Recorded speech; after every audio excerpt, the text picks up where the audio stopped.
नमस्कार दोस्तों, स्वागत है आपका राइस स्मार्ट हिंदी पे। सीटेट के इस क्लास के अंदर आज हम डिस्कस करने वाले हैं एक नए चैप्टर के बारे में जिसका नाम है ट्रैवल या फिर यात्रा आप कह सकते हैं।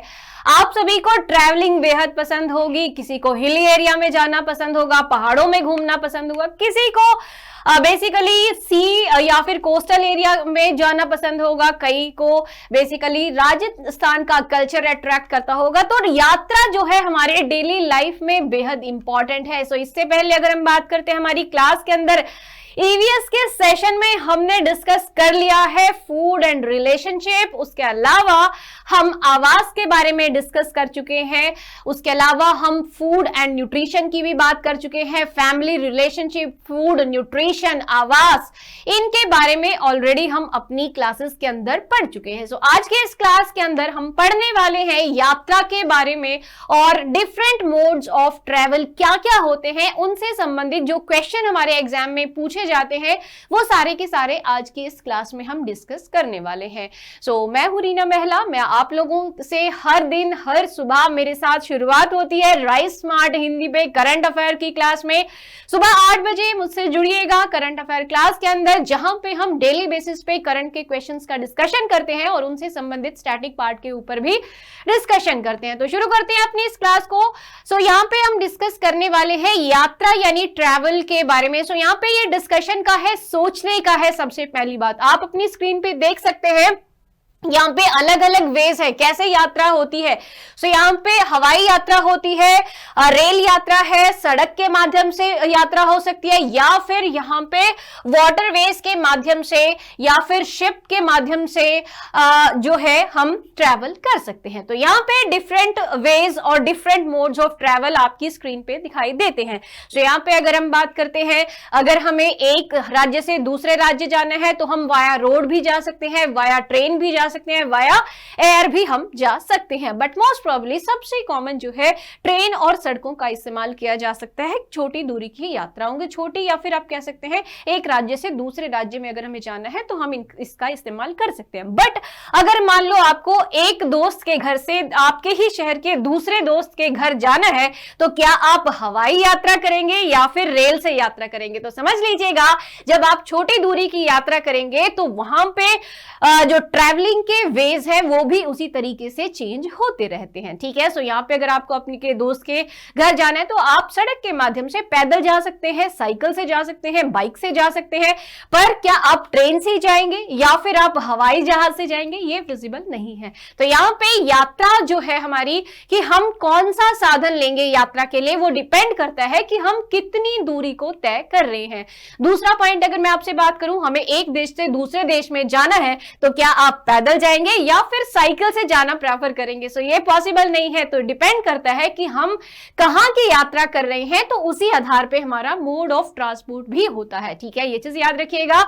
अब जो है डिस्कस करते हैं ट्रैवल की। तो हमारी क्या कहती है यहाँ पे, कंटेंट क्या कह रहा है? कंटेंट कह रहा है कि अगर हमें एक स्थान से दूसरे स्थान पे जाना है तो उसको हम क्या कहते हैं? उसको हम यात्रा कहते हैं।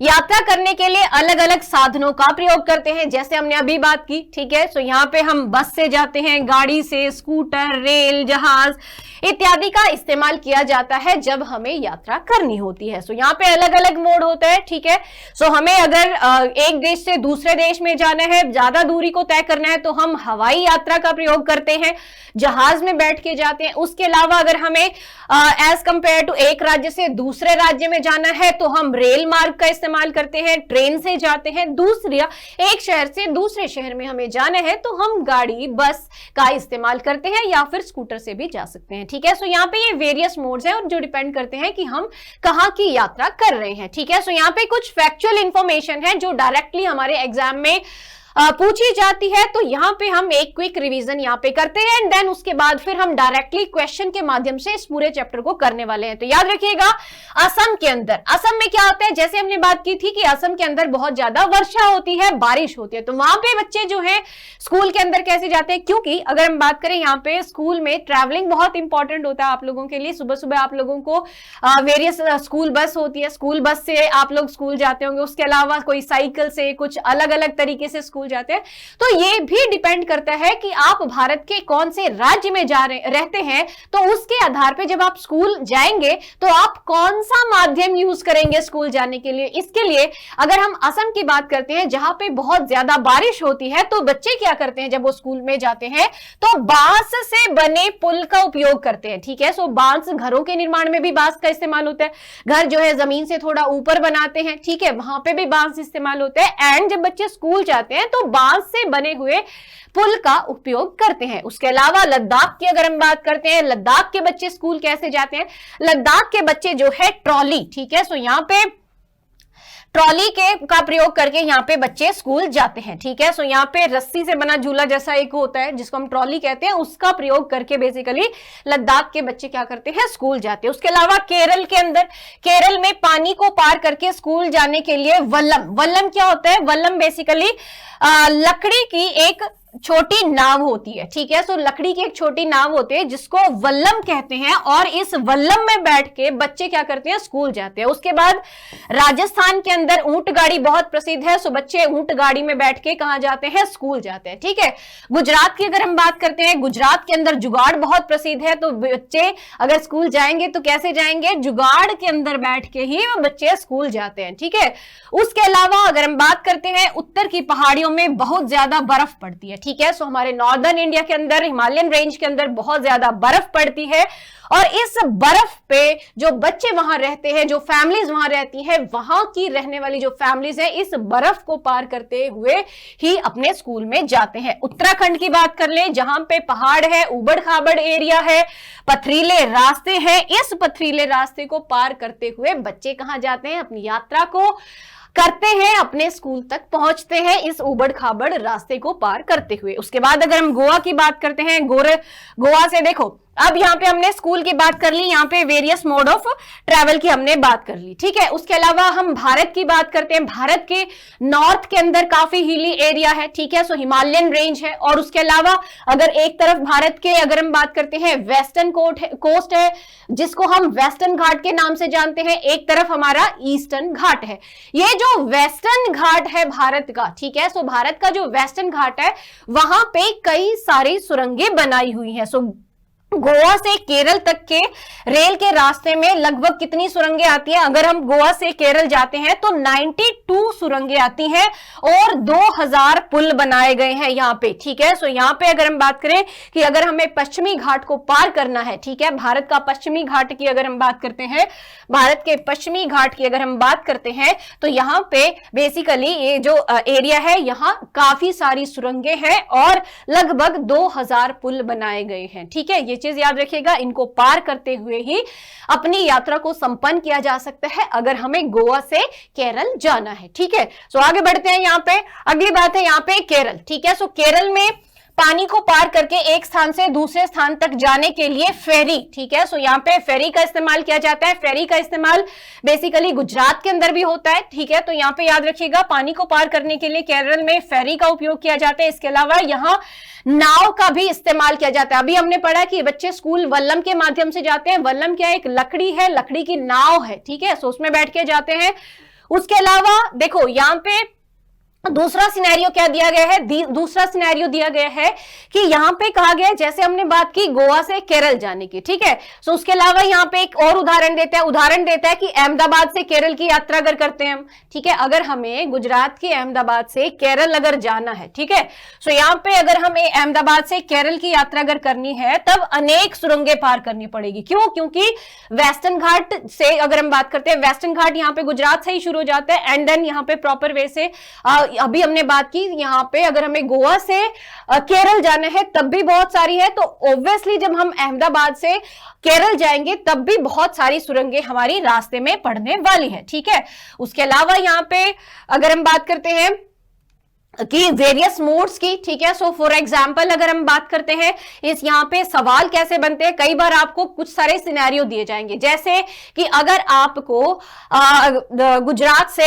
हरियाणा जाना है, ठीक है, गुजरात से आपको हरियाणा जाना है, तो कौन कौन से राज्य आप पार कर सकते हैं, शॉर्टेस्ट रूट अगर आपको फॉलो करना है। ठीक है, सो आप गुजरात जाएंगे, राजस्थान जाएंगे, एंड देन आप हरियाणा चले जाएंगे। ठीक है, सेम वे से आपको सिटीज दे देगा कि अगर आपको मुंबई टू चंडीगढ़ जाना है तब आपका शॉर्ट शॉर्टेस्ट रूट क्या होगा, उसके अलावा आप कौन सा रास्ता तय करेंगे, अगर आपको एक कम दूरी की यात्रा करनी है तब आप कौन सा मोड फॉलो करेंगे। तो इस प्रकार से यहाँ पे कुछ जो है बेसिकली डिस्क्रिप्शन के माध्यम से भी क्वेश्चन पूछे जा सकते हैं। ठीक है, सो यात्रा से आप समझ गए हैं कि आप यात्रा के कई सारे मोड होते हैं, डिपेंड करते हैं कि आप कहां जा रहे हैं, कितनी दूरी को तय कर रहे हैं। ठीक है, सो बहुत सिंपल क्वेश्चन यहाँ पे आते हैं, ज्यादा डिफिकल्ट है नहीं। एक सिंपल सा एक सिनेरियो आप लोगों के माइंड में मुझे सेटअप करना था, वो इजीली आप लोगों के दिमाग में बिल्ट हो गया होगा कि अगर हमें ट्रैवल करना है तो उसके लिए कई सारे मोड होते हैं, वो किसके ऊपर डिपेंड करते हैं कि आप कितनी दूरी तय करते हैं, कौन सा रास्ता आप फॉलो कर रहे हैं, किस राज्य के अंदर आप ट्रैवल कर रहे हैं।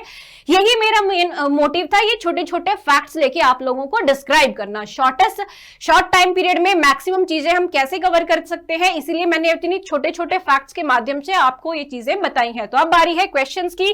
क्वेश्चन देख लेते हैं यहाँ पे, कम दूरी की यात्रा के लिए यातायात का कौन सा साधन सर्वाधिक उपयोगी है। ये मैंने आपको उदाहरण भी दिया कि अगर आपको कम दूरी की यात्रा करनी है तो आप कौन सा जो यातायात का साधन है उपयोग करोगे, सड़क से जाओगे, रेल से जाओगे या फिर वायु से जाओगे। फटाफट से आंसर करके बताओ एक बार कि अगर आपको शॉर्टेस्ट डिस्टेंस पार करना है, छोटी दूरी की यात्रा करनी है, तो आप कौन से माध्यम से जाओगे, आप सड़क से जाओगे, सिंपल। तो आप देखो, एक दोस्त से दूसरे दोस्त के घर जाओगे तो ऑब्वियसली ट्रेन तो लोगे नहीं, ना ही हवाई जहाज में बैठ के जाओगे, ऑब्वियसली सड़क का इस्तेमाल करोगे, या तो आप पैदल जाओ या तो साइकिल से या फिर बाइक से। ठीक है, अगला क्वेश्चन, हिमालय पर्वत में स्थित कौन सा राजमार्ग विश्व के सबसे ऊंचे सड़क मार्गों में से एक है। ठीक है, सो हिमालय पर्वत में स्थित कौन सा राजमार्ग विश्व के सबसे ऊंचे सड़क मार्गों में से एक है। ऑप्शन है उधमपुर कटरा राजमार्ग, मनाली लेह राजमार्ग, जम्मू कटरा राजमार्ग, या फिर इनमें से कोई भी नहीं। सो आंसर है यहाँ पे, आंसर है हमारा मनाली लेह राजमार्ग। ठीक है, सो याद रखिएगा, मनाली लेह राजमार्ग जो है बेसिकली विश्व के सबसे ऊंचे सड़क मार्गों में से एक है। ठीक है, सो याद रखिएगा, मनाली लेह राजमार्ग जो है विश्व के सबसे ऊंचे सड़क मार्गों में से एक है। ठीक है, सो यहाँ पे याद रखिए, रेगिस्तान, जंगल और ऊंचे पहाड़ों जैसे चरम स्थानों में सड़कों का निर्माण करना मुश्किल है, फिर भी पर्वत श्रृंखलाओं के आसपास के रास्तों को काटकर सड़कें बनाई जाती हैं। ठीक है, सो हिमालय पर्वत में मनाली लेह मार्ग जो है दुनिया के सबसे ऊंचे सड़क मार्गों में से एक है। ठीक है, so one of the highest road है ये। ठीक है, ये चीज याद रखिए। अगला क्वेश्चन, निम्नलिखित में से कौन सा कथन सही है। सो यहाँ पे करेक्ट स्टेटमेंट पहचानी है। पहला है, भारत में अनेक राष्ट्रीय एवं राजमार्ग है। ठीक है, सो यहाँ पे नेशनल और स्टेट रोडवेज है, बेसिकली हाईवेज है। सो यहाँ पे नेशनल और स्टेट हाईवेज है, आपको बताना है क्या ये स्टेटमेंट सही है। दूसरा, flyover are built over raised structures, flyover उत्थित संरचनाओं के ऊपर बनाए जाते हैं। भारत में एक्सप्रेसवे का निर्माण नवीनतम है। ठीक है, सो यहाँ पे क्या ये सभी सही है। सो वापस से एक बार इंग्लिश में देख लेते हैं। There are many national and state highways in India, Bharat के अंदर बहुत सारे नेशनल और स्टेट हाईवेज हैं। दूसरा, flyovers are built over raised structures. ठीक है, सो यहाँ पे फ्लाईओवर्स का निर्माण होता है जो भी रेज्ड स्ट्रक्चर्स होते हैं उनके ऊपर। ठीक है, so construction of expressways in India is the latest. So यहाँ पे अभी जो है रिसेंटली भारत के अंदर कई सारे एक्सप्रेसवेज का निर्माण हो रहा है। तो यहाँ पे क्या ये स्टेटमेंट सही है। सो ये सारी स्टेटमेंट जो है भारत के संदर्भ में सही है। ठीक है, अगला क्वेश्चन, सोनू जब सड़क मार्ग द्वारा कलकत्ता से दिल्ली जाएगा। ठीक है, सो यहाँ पे डिस्क्रिप्शन दिया हुआ है कि अगर सोनू कलकत्ता से दिल्ली जाएगा तो उसके मार्ग में उत्तर प्रदेश के कौन कौन से शहर आएंगे, बताइए। ठीक है, सो यहाँ पे कलकत्ता से दिल्ली जाएगा। ठीक है, कलकत्ता से दिल्ली अगर जाता है तो उत्तर प्रदेश के कौन कौन से शहर आएंगे। तो आंसर है यहाँ पे बनारस, इलाहाबाद और आगरा। ठीक है, सो यहाँ पे ये शहर आएंगे। ठीक है, आगे बढ़ते हैं। यहाँ पे एक छात्र दिल्ली से पटना की यात्रा के विषय में निम्नलिखित विवरण देता है। ठीक है, सो एक छात्र दिल्ली से पटना की यात्रा के विषय में निम्नलिखित वर्णन देता है। सो पटना दिल्ली के पूर्व में अवस्थित है। ठीक है, सो पहला कहता है कि पटना जो है दिल्ली के पूर्व में अवस्थित है। दूसरा, पटना बिहार की राजधानी है जबकि दिल्ली भारत की राजधानी है। ठीक है, सो तीसरा है, यात्रा के दौरान रेलवे के जो प्रमुख स्टेशन आए उसमें कानपुर, इलाहाबाद आदि प्रमुख है। तो वो यात्रा कर रहा था तो वहां पे जो रेलवे स्टेशन आए थे वहां पे कानपुर और इलाहाबाद जो है प्रमुख है। सो आपको बताना है इनमें से करेक्ट स्टेटमेंट कौन सी है? तो ये सारी की सारी भी करेक्ट स्टेटमेंट है, ठीक है। तो याद रखिएगा, पटना जो है दिल्ली के ईस्ट में है, पटना बिहार की राजधानी है और दिल्ली जो है भारत की राजधानी है, ठीक है। जब वो यात्रा करता है तो यात्रा के दौरान रेलवे के जो प्रमुख स्टेशन यहाँ पे आए तो वो कानपुर और इलाहाबाद प्रमुख है इसमें, ठीक है। सो आगे बढ़ते हैं, अगला क्वेश्चन, स्वर्णिम चतुर्भुज महाराजमार्ग के विषय में कौन सा स्टेटमेंट सही है, कौन सा कथन सत्य है? पहला है, ये चारों महानगरों को जोड़ने वाली सड़कें हैं, ये सड़क 6 लेन वाली है। दूसरा, यह भारत के राष्ट्रीय राजमार्ग प्राधिकरण के अधिकार क्षेत्र में आता है। फटाफट से बताइएगा इनमें से करेक्ट स्टेटमेंट कौन सी है? ये भी सारी की सारी स्टेटमेंट यहाँ पे करेक्ट है, ठीक है। सो चारों महानगरों को जोड़ता है, दूसरा 6 लेन वाली सड़कें हैं ये, और भारत के राष्ट्रीय राजमार्ग प्राधिकरण के अधिकार क्षेत्र में यह आता है, ठीक है। अगला क्वेश्चन, सो मोहन चारों महानगरों को सड़क द्वारा देखना चाहता है, ठीक है। मोहन क्या करता है? चारों महानगरों को सड़क के द्वारा देखना चाहता है, ठीक है। सो ऐसे में वह अपने शिक्षक से जानना चाहता है कि वह कौन सी सड़क है जो इन चारों महानगरों को जोड़ती है, ठीक है। सो यहां पे वो अपने टीचर से पूछता है कि बेसिकली इन चारों महानगरों को कौन सी सड़क जोड़ती है, ठीक है। सो शिक्षक ने उसको क्या उत्तर दिया, क्या आंसर दिया कि ये चारों महानगरों को कौन जोड़ता है? गोल्डन क्वाड्रिलेटर यहां पे इसको जोड़ता है, ठीक है। सो स्वर्णिम चतुर्भुज जो है चारों महानगरों को आपस में जोड़ता है, ठीक है। सो आगे बढ़ते हैं, रेल मार्ग अपने किस विशिष्ट गुण के लिए जाना जाता है, ठीक है। सो रेल मार्ग जो है अपने किस विशिष्ट स्पेशल गुण, स्पेशल क्वालिटी के लिए जाना जाता है? तो पहला कहते हैं तीव्रता से एवं कम खर्च में लोगों के आवागमन के लिए उपयोगी होता है, ठीक है। सो तीव्रता से और कम खर्च में लोगों के आवागमन के लिए उपयोगी होता है, ठीक है। दूसरा कहता है कि रेलवे भारी सामान को ढोने में भी उपयोगी होता है, ठीक है। सो यहाँ पे भारी सामान को भी ढोने में इजी होता है, ठीक है। सो दोनों स्टेटमेंट यहाँ पे हमारी करेक्ट स्टेटमेंट है। अगला क्वेश्चन, निम्नलिखित कथनों पर विचार कीजिए। निम्नलिखित कथनों पर विचार करेंगे तो पहला स्टेटमेंट कह रहे हैं औद्योगिक क्रांति ने रेल परिवहन के तीव्र विकास में सहायता प्रदान की, ठीक है। सो यहाँ पे औद्योगिक क्रांति ने रेल परिवहन के तीव्र विकास में सहायता प्रदान की, फर्स्ट स्टेटमेंट। दूसरा है कि रेल अर्थव्यवस्था, उद्योगों व कृषि के तीव्र गति के विकास के लिए उत्तरदायी है, ठीक है। सो दूसरा कह रहा है कि जो रेलवेज हैं वो रिस्पॉन्सिबल है for the rapid growth of economy, industries and agriculture. So यहाँ पे भी करेक्ट स्टेटमेंट बतानी है, तो यहाँ भी दोनों ही स्टेटमेंट हमारी करेक्ट स्टेटमेंट है, ठीक है।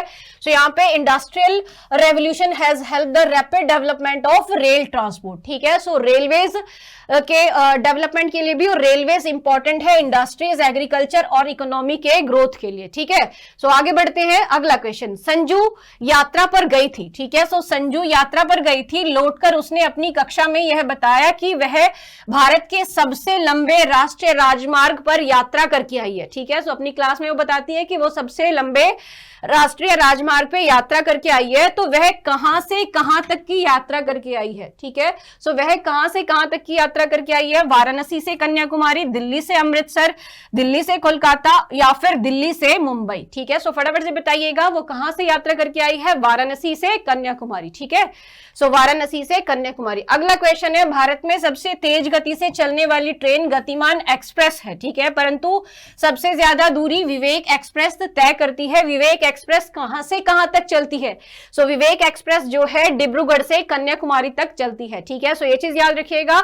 आगे बढ़ते हैं, निम्नलिखित कथनों पर विचार कीजिए। यहाँ पे कुछ स्टेटमेंट दी हुई है एंड देन आपको उनमें से करेक्ट स्टेटमेंट पहचाननी है। पहला कहता है कि रेलवे की शुरुआत वर्ष 1853 ईस्वी में मुंबई से ठाणे के बीच में हुई थी, ठीक है। सो यहाँ पे रेलवे की शुरुआत 1853 में मुंबई से ठाणे के बीच में हुई, और विश्व का सबसे लंबा प्लेटफॉर्म गोरखपुर के अंदर है। तीसरा स्टेटमेंट, मोनो रेल मुंबई में चलती है। सो एक बार फटाफट से बताइएगा कि तीनों में से करेक्ट स्टेटमेंट कौन सी है? तो यहाँ भी तीनों स्टेटमेंट करेक्ट है, ठीक है।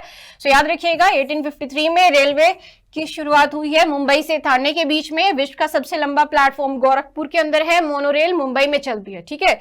अगला, निम्नलिखित में से कौन सी जल परिवहन की विशेषताएं होती है? किसकी जल परिवहन की विशेषताएं होती है? पहला कहता है ये परिवहन सबसे सस्ता होता है, जो जल परिवहन जो है सबसे सस्ता होता है। दूसरा, अधिक दूरी में भारी एवं बड़े आकार वाले सामानों को ढोने के लिए सबसे उपयोगी साधन है। ठीक है, सो यहाँ पे अधिक दूरी में अगर जाना है तो भारी और बड़े आकार वाले सामानों को ढोने के लिए सबसे उपयोगी साधन है। ठीक है, सो यहाँ पे भी क्या है, करेक्ट स्टेटमेंट है ये चीज याद रखिए। ठीक है, आगे बढ़ते हैं। ठीक है, सो इतना सा चीज याद रखिएगा कि चीजें लिंक्ड अप है, हमारी चीजें आपस में जुड़ी हुई है, बस हमें ध्यान से देखना है। ईवीएस के जो मैक्सिमम क्वेश्चंस है आप इजीली बना सकते हो। और एक चीज याद रखिएगा, यहां पे चीजें आप अपने आसपास अगर ध्यान से देखोगे तो आपको आंसर्स मिल जाएगा। यहाँ पे कॉमन सेंस से मैक्सिमम चीजें आप करेक्ट कर सकते हो। सो इतनी सी चीजें मुझे आप लोगों से डिस्कस करनी थी। That's all from my side guys, thank you so much, have a nice day, all the very best for your examination.